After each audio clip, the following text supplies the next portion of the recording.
ነበረ እኮ እዚህ ግንቡ ነበረ፣ ጎንደር ከተማ ነበረች፣ መገጭም ነበረ፣ ጎርጎራም ነበረ። ምን ነክቶን ነው ብለን ራሳችን እስከምንጠይቅ ጊዜ ድረስ ነው በርካታዎቹ ስራዎች የተሰሩት። ስለዚህ የመገጭ ግድብ ቢጀምርልህ መገጭ ግድብ ቢያንስ የአማራ ክልል እኔን ጨምሮ 6 ወይም 7 ፕሬዝዳንቶችን አሳልፏል።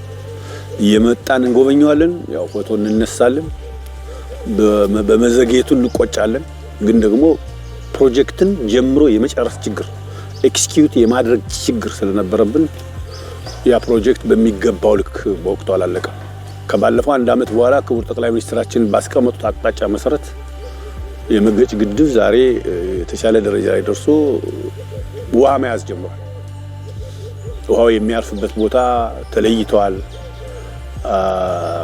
ጀስት ውሃው ዳይቨርት ተደርጓል እና ተስፋ አለው። ይሄ ለጎንደር ትልቅ አስተዋጽኦ አለው። የጎንደር ከተማን የጎንደርና አካባቢውን ልማት እንግዲህ ወደ ታች ሲወርድ ወደ 27-30 ሺህ ሄክታር መሬት ነው የሚያለማው።